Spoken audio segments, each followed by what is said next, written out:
오늘 저는 누가복음 21장 1절에서 4절의 말씀을 가지고 과부의 두 렙돈이라고 하는 제목으로 함께 은혜를 나누려고 합니다. 예수님 당시에도 화폐가 있었습니다. 그 화폐는 금으로 만든 금화, 은으로 만든 은화, 구리로 만든 동전, 이렇게 세 가지로 나눴죠. 요즘도 마찬가지죠. 수표가 있는가 하면 또 지폐가 있고 또 동전이 있고 그런 세 가지가 있지요. 그런데 유대인들은 성전에 들어갈 때마다 그 성전 뜰에 있는 그곳에 헌금을 내고 들어갔습니다. 그런데 그때 당시 로마가 쓰는 돈이 있었고 유대인들이 쓰는 돈이 따로 있었습니다. 왜냐하면 로마에 쓰이는 돈은 그 안에 여러 가지 동물의 문양이 그려져 있었어요. 또 어떤 돈에는 가이사라, 사람들의 영웅의 얼굴들이 그려져 있었습니다. 그런데 성경에서 유대인들에게 말하기를 너희는 어떤 형상이든지 만들지 마라, 그렇게 말씀하셨기 때문에 유대인들은 그 동전 안에 사람의 얼굴이 그려져 있다든지 올빼미나 부엉이가 그려져 있다든지 그런 것을 굉장히 싫어했습니다. 그래서 로마에 우리는 이 돈 안 쓰겠습니다.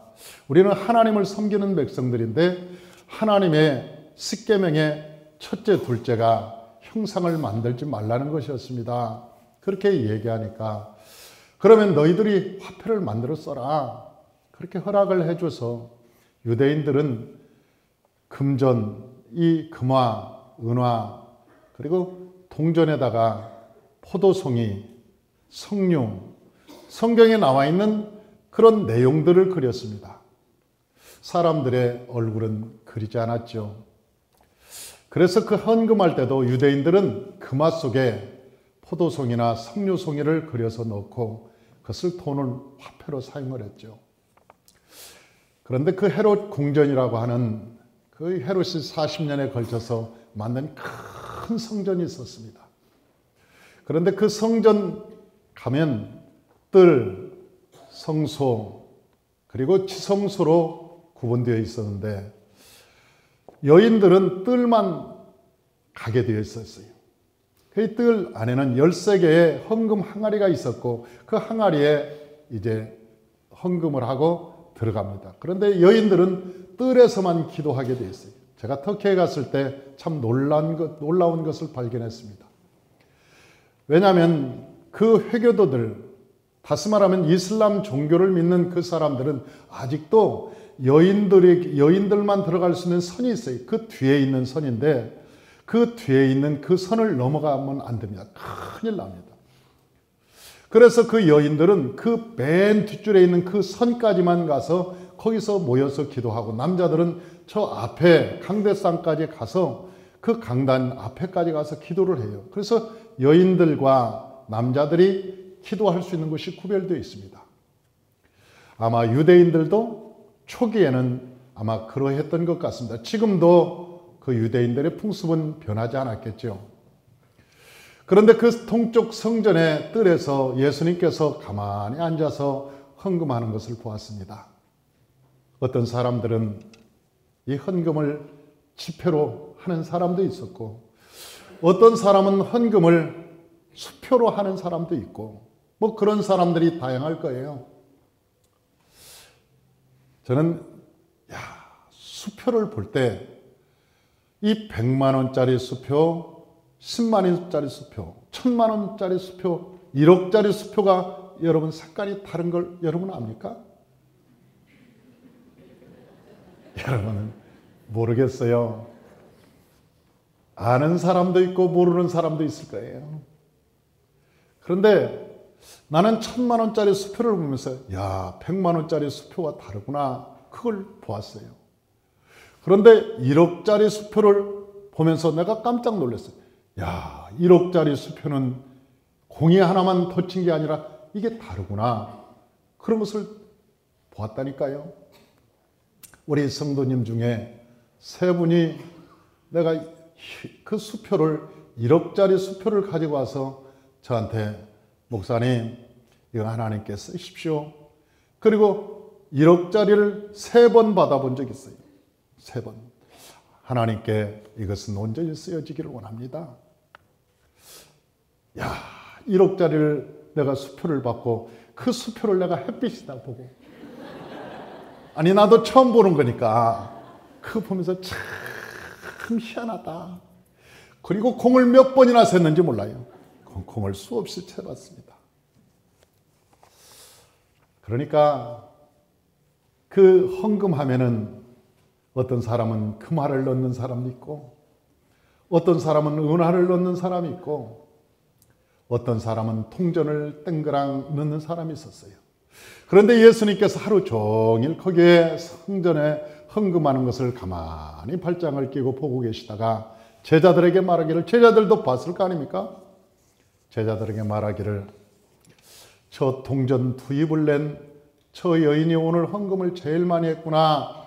그렇게 말씀하셨어요.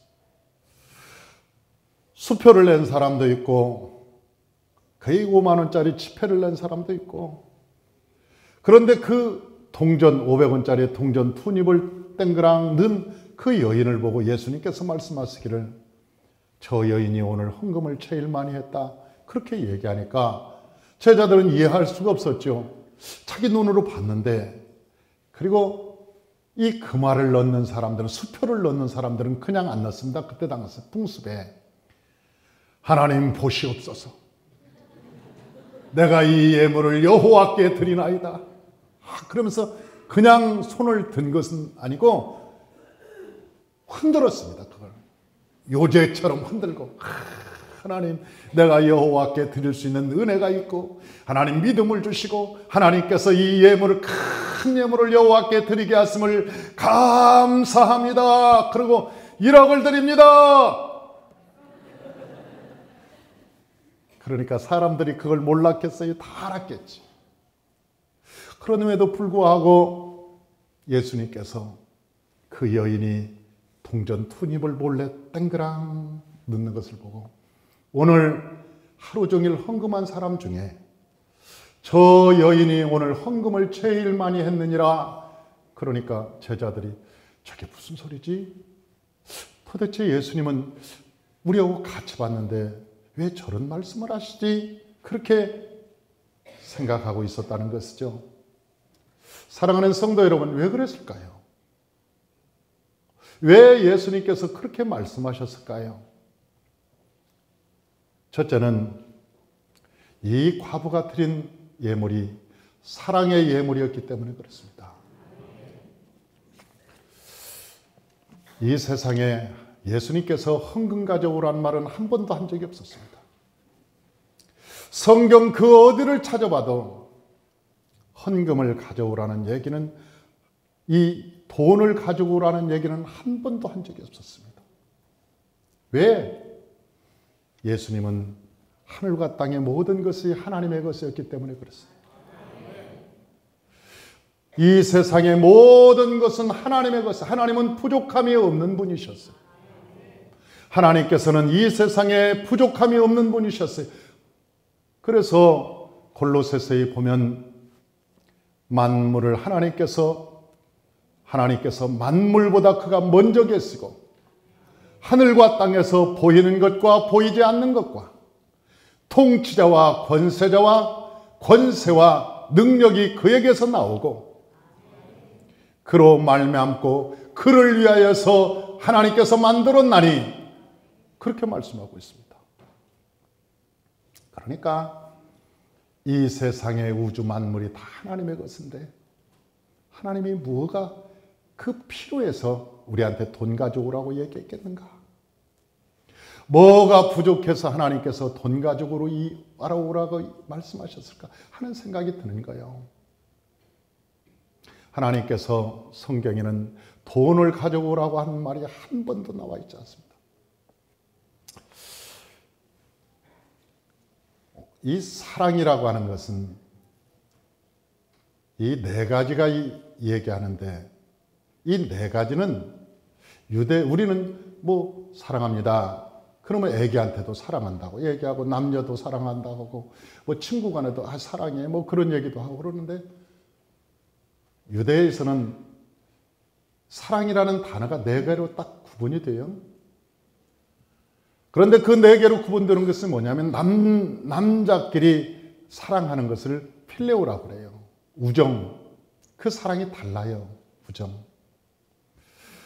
여자와 남자가 사랑하는 것을 에로스라고 그래요. 남녀 간의 사랑을 에로스. 그 다음에 자식하고 부모하고 사랑을 스톨케. 그렇게 얘기합니다. 이 세상에는 이 사랑 세 가지뿐이 없었어요. 그런데 예수님께서 하늘나라에서 그 사랑을 가지고 오셨어요. 그러니까 이 세상에서 없었던 새로운 사랑을 가지고 오신 거예요. 예수님께서. 이 세상에 눈을 씻고 봐도 그 사랑이 없었어요. 무슨 사랑? 아가페작은 아가페의 사랑. 그래서 우리 교회에 있는 카페를 뭐라고 하냐면 카페.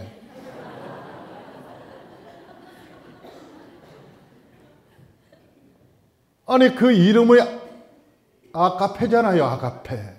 그래서 카페, 커피 마시는 곳이 아니고 아가페라고 하는 것은 사랑을 나누는 곳.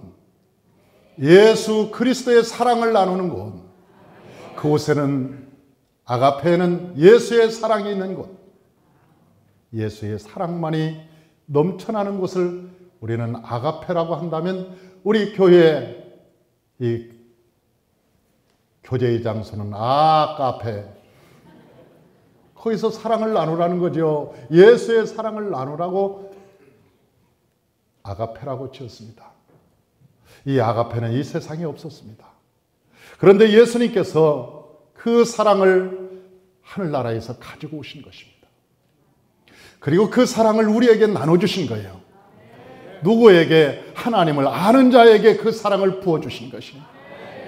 고레던 요한복음 13장 34절에 보니까 말씀하시기를 내가 새 계명을 너희에게 주노니 너희가 서로 사랑하라. 내가 너희를 사랑한 것 같이 너희도 서로 사랑하라. 새 계명, 그 사랑. 예수님께서 말씀하신 새 계명, 그것은 아가페를 얘기했습니다. 예수님이 우리에게 부어준 사랑. 그것은 일반적인 사랑이 아니었습니다. 필레오? 아니었습니다. 교회 와서 우리 예수 안에서 만났으면 우리 친하게 지냅시다. 우리 그 형제 아닙니까? 그리고 우리 잘 지내봅시다. 그런 사랑이 아니죠. 우리 예수 안에서 만났습니다. 우리는 자매요, 형제요. 우리는 친교를 잘 나눕시다. 그런 사랑이 아니죠. 우정적인 사랑도 아니요. 우리가 남녀의 사랑도 아니요. 우리가 부자지간에 나오는, 부녀지간에 나오는 그런 사랑도 아닙니다. 그 사랑은 빌립보서 3장 20절에 우리의 시민권은 하늘에 있는지라 거기로부터 구원받는 자 곧 예수 그리스도를 기다리는 자만이 갖는 그 사랑이라고 말씀하고 있는 것입니다. 성경은 우리에게 유명한 자에 대해서 말하고 있지 않습니다. 부자에 대해서 얘기하고 있죠. 이 세상에 권세 있는 자에 대해서 성경은 기록하지 않았습니다.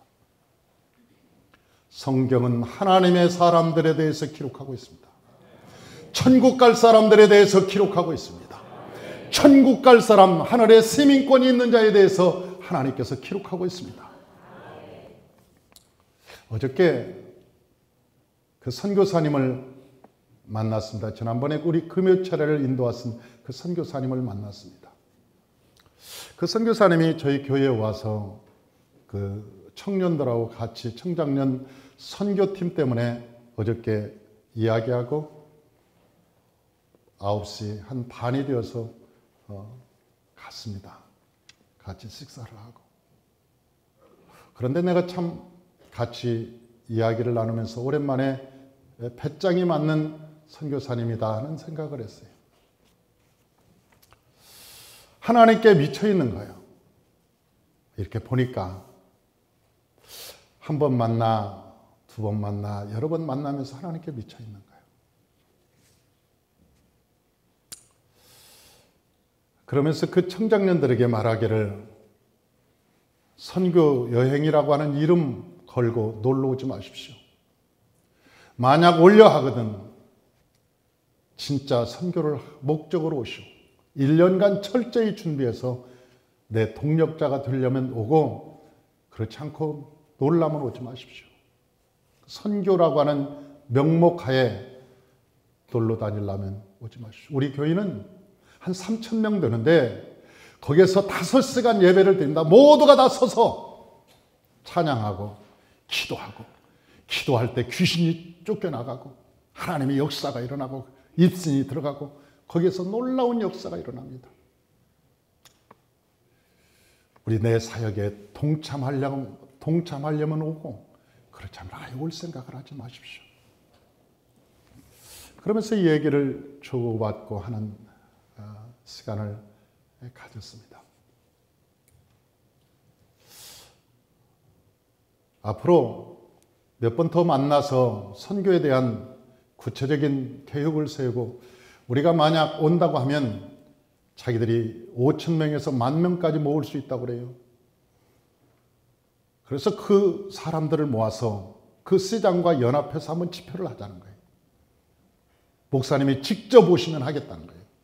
그냥 선교팀 뭐 몇 명 그렇게 하지 말고 40-50명 데리고 목사님이 직접 오시면 자기가 그걸 다 계획해서 추진을 하겠다고. 그래서 그래 내가 기도하고 한번 결정하십시다. 기도하고 결정하십시다. 그런데 참 이 얘기 중에 참 은혜 받은 게 있어요. 나면서 곱추가 되었던 그 곱추가 기도하면서 찬양하면서 나면서부터 곱추였는데 허리다 대고 하나님 예수 이름으로 펴지라고 그러니까 25분 만에 자기 눈에서 기도하는 가운데 그 곱추가 똑똑똑똑똑똑 소리가 나면서 펴져 버리더라는 거예요. 그러니까 그 곱추가 펴지는 것을 보고 사람들이 막 박수를 치고 그 봤던 일가 친척들이 막 눈물을 흘리고 회개하고 그러면서 하나님께로 돌아오고 그래서 3,000명이 모였다는 거죠. 소경이 눈을 뜨고 귀머거리가 듣고 하나님의 역사가 실질적으로 일어나는 그 기적의 현장, 그 기적의 현장을 목사님과 함께 하고 싶습니다. 그런데 그분이 하는 얘기가 저는 우리 아이들 공부하는 거 그렇게 신경 안 썼습니다. 공부 못해서 꼴찌하는 것은 용서할 수 있어도 밥 먹고 전도하지 않는 것은 용서할 수 없습니다. 밥 먹고 전도하지 않는 건 용서할 수 없다는 거예요. 그래서 자기 아들을 날마다 데리고 전도만 시켰대요. 지금도 마찬가지. 날마다 전도만 시켰더니 그 아이들이 날마다 꼴찌해가지고 학교 갈 데가 없어가지고 어디를 갔냐면 저 충청북도 어디 저 시골에 이름도 없는 미달 학교. 왜냐하면 실력으로 안 되니까 미달 학교를 간 거예요. 그래가지고 그 졸업을 했는데 졸업을 할 때까지는 뭐 공부를 못했겠죠. 매일 전도만 하고 그러니까. 그런데 홍콩에 세계적인 재벌을 만났다는 거예요. 그러면서 그분이 하는 얘기가 내가 당신의 아들을 책임져 주겠어. 그래서 자기가 얘기했대요. 우리 아들이 이런 애들 공부도 못하고 그냥 전도만 하는 애입니다. 그랬더니 그래도 내가 감동이 되고 정말 이 땅에 이 시대에 그런 사람이 있다는 게 너무나 감사하니까 하여튼 그건 둘째치고 참 우리 회사에 와서 기도만 해줘도 된다는 거예요. 기도만. 데리고 그 홍콩의 재벌이 그래서 자기가 그랬다는 거 아니에요. 가서 너는 전도만 해라. 가서 전도만 하라고 그랬다는 거예요. 전도만 해라. 다른 거 할 필요 없다. 가서 예수 밥 먹고 전도만 해라. 왜 그러냐? 자기는 확신이 있다는 거예요. 하나님이 기뻐하는 일을 함으로 하나님께서 홀로 두지 아니하셨느니라. 하나님이 기뻐하는 일을 함으로 하나님이 홀로 두지 아니하셨느니라. 야, 오랜만에 이 배짱이 맞는 사람을 만난 거예요. 배짱. 우리 아이가 그 학교 다닐 때 머리가 똑똑했어요. 머리가 좋았어요. 그래서 그 중학교 다닐 때 영재 소집하는데 수학을 너무 잘해가지고 영재반에 다 들어가서 나는 이놈이 공부 잘하는 건 너무 싫은 거예요.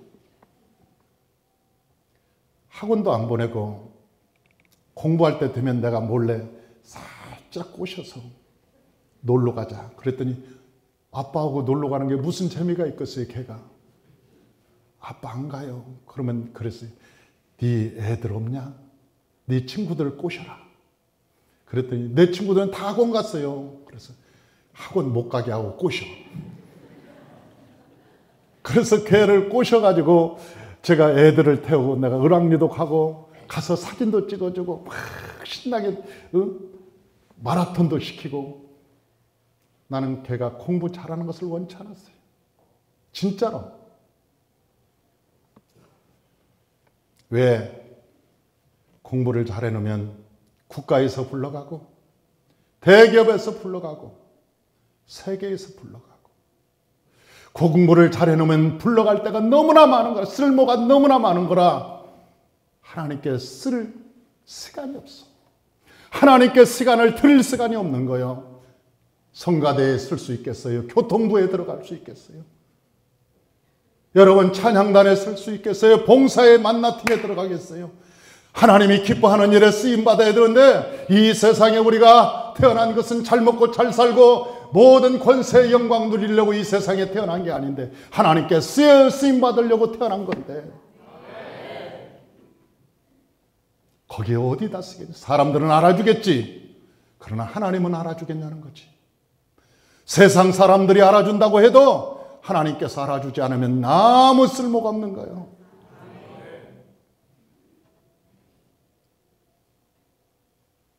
내가 되도록이면 못하게 하고 내가 유치원을 안 보내고 유아원에 계속 보낸 이유가 있어요. 유아원에. 걔가 다 컸는데도 유아원에 보냈어요. 왜 보내냐? 애기 봐달라고. 애기 업고 다니라고.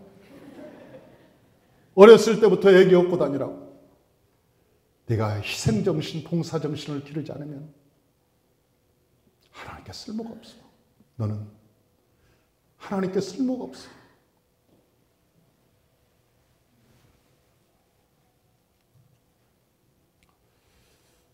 이번에 선교를 갔는데 어저께 그 아이가 선교를 가는데 5개월을 떠났어요. 그런데 나한테 돈 달라고를 하지 않는 거예요. 마지막 할 때까지. 분명히 5개월을 선교를 떠나면 나한테 돈 달라고 해야 하는데 아빠한테 돈 한 푼 달라고 얘기 끝까지 않는 거예요. 그래서 마지막 공항 데려다 주면서 내가 100만 원을 줬어요. 5개월 동안 가는데 혹시 필요할지 모르니까 100만 원이라도 가지고 가라. 그랬더니 100만 원을 사모한테 딱 맡기면서 엄마, 내가 그동안 알바하고 내가 후원 기도 편지 써서 다 모았어요. 기도만 해주세요. 그 대만에 갔는데 엊그제 카톡이 왔어요. 대만 신문에 걔가 활동하는 게 나왔어요. 대만 신문에. 야, 참 감사하다. 그런데 어제 밤에 카톡으로 하는 보이스 그걸로 영상으로 나하고 1시간을 통화한 거예요. 아빠 보고 싶어요. 여기 오니까 아빠 생각이 더 간절해요. 내가 아빠 그 설교를 듣고 은혜 받았어요. 그러면서 그 얘기를 하는 거예요. 그 얼굴을 보면서 이놈이 공부 잘해가지고 검판사 됐으면 지금 죄인 다루느라고. 내가 전화해도 아빠 지금 시간 없습니다. 지금 조사 중입니다. 아니면 의사가 되었으면 그럴 거예요. 아빠 지금 수술 시간이 들어가야 돼요. 아빠 그만합니다. 내가 얼마나 감사한지. 하나님 안에서 그래도 그렇게 똑똑하고 잘났으면 그래도 영어는 아주 잘해요. 그래서 영어로 나가서 다 같이 대화하고 알아서 다. 그래서 물어봤어요. 다음 스케줄은 어떻게 되니? 그랬더니 말레이시아로 가는데 말레이시아 이번에는 빈민촌 어려운 곳에 가서 전도를 스케줄이 다 잡혀 있어요. 어느 교회 목사님이 쿠알라룸푸르에 내리면 그 목사님이 나오게 되어 있어요. 그리고 그 목사님이 다 안내를 하게 되어 있습니다. 거기서 2주 동안 그 어려운 빈민촌에 가서 또 봉사할 겁니다. 그리고 그 교회에서 먹고 자니까 돈이 들 리가 없습니다. 아무 돈이 들 리가 없습니다.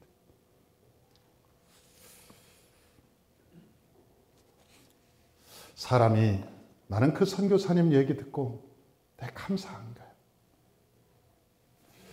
하나님을 보시기에 하나님이 관심 있게 키우면 하나님이 복을 주시는데 사람들은 자꾸 사람의 얼굴에 띄려고 그래. 사람의 마음에 들게 하려고 그래. 그건 아니지. 그건 아니지.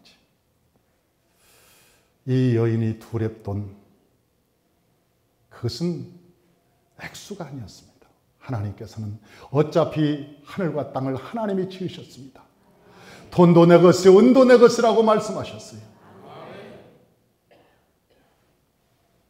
두 번째는 이 여인이 헌신이었습니다. 그 동전 두 입이 그에게는 전부였다고 오늘 본문에 말씀하고 있습니다. 우리 21장 4절, 우리 21장 4절 다 같이 한번 다시 읽어봅니다. 저들은 그 풍족한 중에서 헌금을 넣었거니와 이 과부는 그 가난한 중에서 자기가 가지고 있는 생활비 전부를 넣었느니라 했습니다. 아멘. 그러니까 예수님의 판단 기준은 퍼센테이지였어요. 예수님의 판단 기준은 퍼센테이지였어요. 그러니까 1억을 번 사람은 1,000만 원을 넣는 거나 100만 원을 버는 사람이 10만 원을 넣는 거나 예수님은 똑같이 계산하셨다는 거예요. 10억을 버는 사람은 1억을 헌금하는 것이나 100만 원을 버는 사람이 10만 원 헌금하는 것은 예수님은 똑같은 비율로 해석하셨다 그랬어요. 그러니까 우리가 이 세상에 볼 때는 많고 적음에 자꾸 눈이 가는 거예요. 많고 적음에. 크고 적은 것에 자꾸 눈이 가는 거예요. 좋고 나쁜 것에 자꾸 눈이 가는 거예요. 그러나 예수님의 눈은 그러지 않았어요. 그날 과부가 드린 두 동전은 어쩌면은 여기 전부였다고 하니까 그날 차비였는지도 모릅니다. 그 배단위까지 걸어서 가야 되는 그런 차비였는지도 모릅니다. 아니면 그가 마지막 식사, 그 전부였다고 하니까 그가 가진 잣은 전부, 그걸 일주일간 밀가루를 사다가 먹어야 될 그런 양식을 살 수 있는 돈이었는지도 모릅니다. 마치 사르밧 과부가 밀가루 한 줌을 엘리사에게 드렸던 것처럼 마지막 남은 것이었는지도 모릅니다.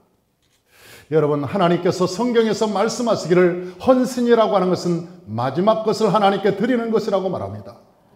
내 마지막 것을 하나님께 드리는 것. 내 마지막 것. 동정이 아닙니다. 하나님을 동정하지 마십시오. 하나님, 내가 이 정도면 되지 않았습니까? 오만한 생각이지요. 그만한 생각이죠. 우리 박상석, 우리 집사님, 내가 지난번에 전도하는데 텐트를 쳐줬다고 해서 내가 너무 고마웠어. 앞으로 계속 쳐줘야 되라는 얘기야.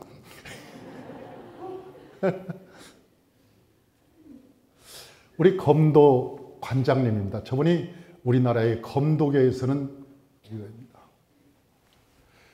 정말 검도에서는 뛰어난 실력을 가지고 있습니다. 이 운정 검도장 관장님이시니까 얼굴 보면 인사 잘하고 맞기 전에 저분이 나무 하나만 가지면 웬만한 수십 명은 타타닥 다 잠바 입고 와 앉아있으니까 뭐 보통 사람인 줄 알고 생각하지만, 그런데 제 양반이 그 바쁜 와중에 우리 전도하는데 포장 쳐주고 그 다 차 해주고 집 날라주고 하나님께 헌신하고 충성된 저 마음을 누가 줬겠냐고. 하나님이 주셨지. 우리 귀한 백성이 복을 받으려고 하나님이 그 마음을 주신 거예요. 헌신이라고 하는 것은 자발적인 것입니다. 우리의 마음에서 자발적으로 생겨나서 하나님께 드려지는 것입니다.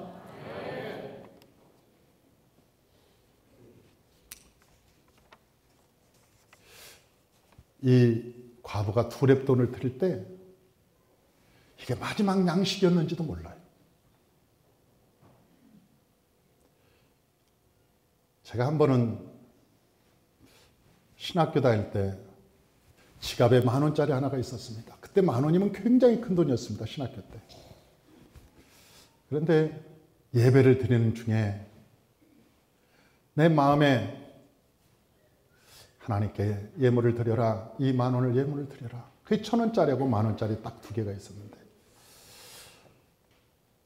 아니 하나님 1,000원짜리를 드려도 되는데 왜 10,000원짜리를 드리라 합니까?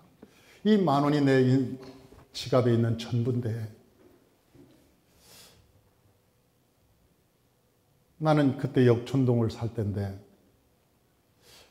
그 드리면 나는 걸어가야 될지도 모르고 이게 어떻게 합니까? 근데 하나님이 강한 마음을 주셨어요. 내일 일은 난 몰라요. 하루하루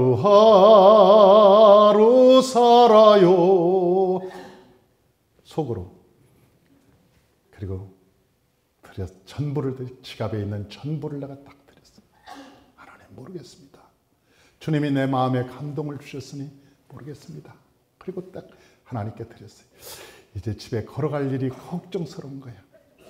내 주제에 남한테 돈을 꿀 주제도 안 되고, 저는 어린 시절부터 아버지가 옆집에 가서 필요하니까 곡괭이 좀 빌려와라. 그러면 그 곡괭이 좀 빌려주십시오. 그 말을 못해서 동네를 3바퀴 돌다가 집으로 오면서 주인 없던데요.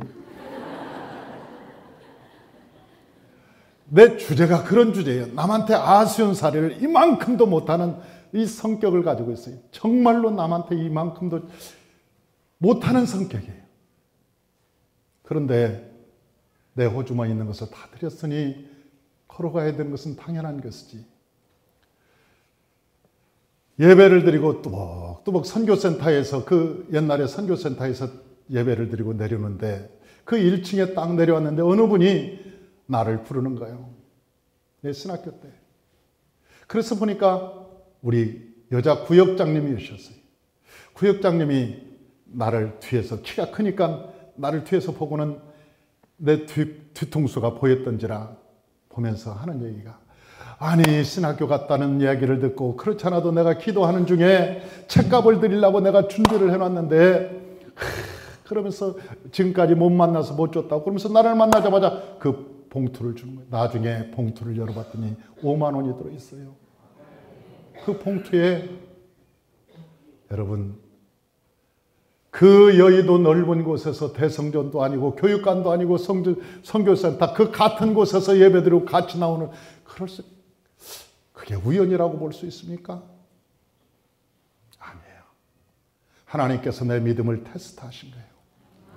네가 순종하는 것인지, 네 남은 모든 것을 하나님께 드리는 것인지, 아니면 네가 트라빔을 숨기고 있는지.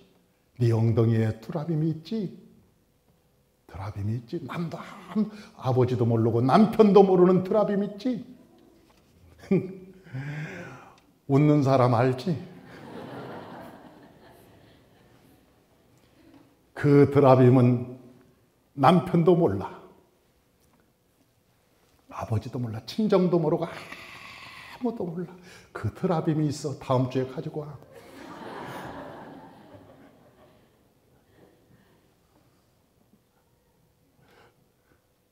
드라빔이 우상이다. 하나님을 못 만나게 하는 우상이다. 나중에 그 드라빔은 세겜 땅에서 큰 혼란을 당하고 상수리 나무에 다 묻고 가는 거예요. 하나님께 기쁨으로 드리면 열매가 나타나고 기적이 일어나지만 여러분, 상수리 나무에 환난 당하고 묻는 것은 소용이 없는 거예요. 기대하세라. 다음 주 개동박도.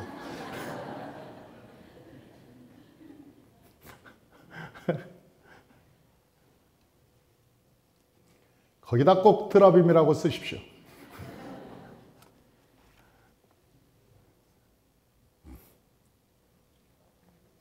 헌신이라고 하는 것은 이런 거예요. 하나님께서 이 성전을 건축할 때 그런 작은 믿음이 쌓여서 하나님이 믿어진 것입니다. 여러분, 그 믿음이 없었으면 하나님께서 절대로 명령하지 않습니다. 작은 믿음이 여러분 순종을 통해서 큰 믿음으로 승화되고 그 믿음이 성장하는 것이지, 어느 날 갑자기 하나님께서 내게 믿음 주셔서 큰일을 하는 게 아니에요. 믿음은 적게 적게 순종함으로 커지는 것이고 단련되는 것이고 성장되는 것이고 하나님의 은혜가 임하는 것입니다. 할렐루야. 마지막으로 이 사랑과 헌신의 기초는 무엇이냐는 것이지. 과연 어떤 사람이 하나님께 그렇게 사랑하고 헌신할 수 있느냐는 것이죠. 간단하게 말하면 예수가 누군지를 아는 사람입니다. 예수가 누군지를 아는 사람은 예수에게 올인합니다. 예수가 누군지를 모르는 사람은 다른 것에 자꾸 신경을 쓰는 거예요. 마리아라는 여인이 있었습니다. 그런데 그 마리아가 나중에 예수 그리스도께 향유를 붓죠. 그런데 그 향유를 붓는 장소를 보면 참 기가 막힙니다. 뭐라고 하나님께서 말씀하신 성경에 뭐라고 기록되어 있냐면, 문둥이 시몬의 집에서 예수님께서 앉아 계실 때 그렇게 얘기합니다. 문둥이 시몬의 집에서 예수님께서 앉아 계실 때. 그런데 그 문둥이라고 하는 말은 우리가 성경에 보면 원죄를 얘기합니다. 원죄. 그러니까 나사로가 원래 문둥이였던 것 같습니다. 나사로가 문둥이였는데 예수님께서 그 고치실 때 그 나사로가 고침을 받은 것 같아요. 그러니까 원죄가 사해지고, 그리고 그 나사로가 죽었다가 다시 살아나고 부활의 역사가 있었던 현장에서, 원죄가 사라지고 부활의 역사를 체험한 현장에서 예수님께서 그곳에서 향유를 붓는 거예요. 이게 복음의 비밀이라고 얘기하는 것인데, 어떤 사람은 그래요. 마리아가 옥합을 깨서 향유를 부었다는 얘기를 헌금드렸다, 그렇게 얘기합니다. 야, 여러분, 저 마리아는 자기의 시집갈 미천인 저 옥합을 깨서 예수님의 머리에 부었습니다. 여러분도 하나님께 헌신하십시오. 충성하십시오. 여러분, 그것은 성경적인 내용이 아니죠. 성경은 그걸 말하고 있지 않아요.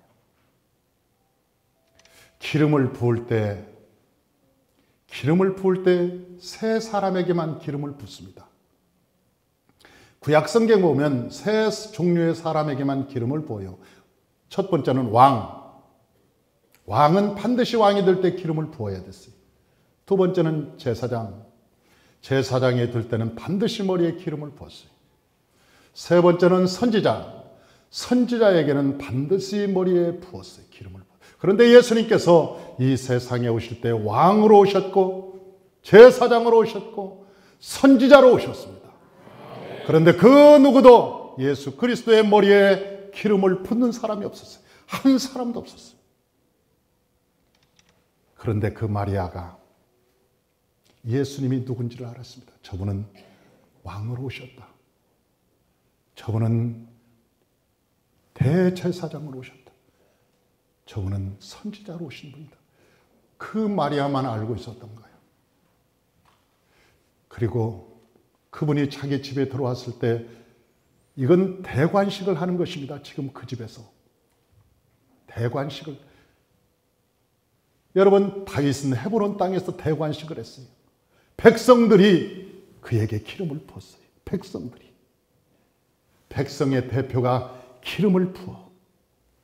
그래서 왕으로 삼는 거예요. 여러분, 솔로몬은 사독 제사장에 가서 기름을 부어서 왕으로 세우는 거예요. 그런데 왕으로 오셨는데도 불구하고 그 누구도 예수가 왕으로 오신 것을 몰랐던 거예요.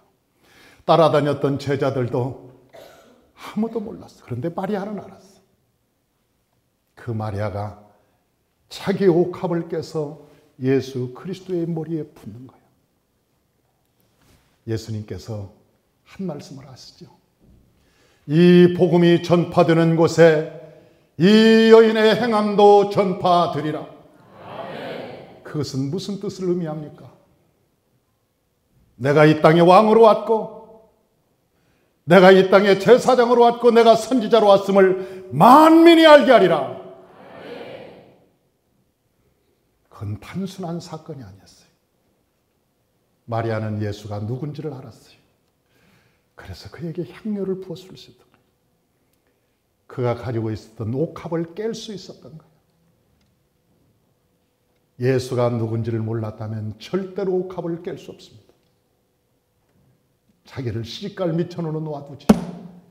끝까지 뒤에다 꼽을 쳐놓지. 절대로 그 옥합을 깰 리가 없어요. 그러나 마리아는 예수가 누군지를 알았어요. 다시 정리합니다. 헌신은 예수가 누군지를 아는 사람만이 알 수가 있는 것입니다. 사랑은 아가페, 사랑은 예수가 누군지만 아는 사람만이 알 수 있습니다. 저와 여러분, 이 두 랩도는 큰 의미를 가지고 있습니다. 두 랩도는 통전이 아니었습니다. 물질이 아니었습니다.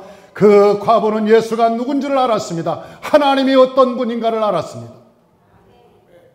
사르밧 과부도 엘리사가 누군지를 알았고, 마리아도 예수가 누군지를 알았습니다.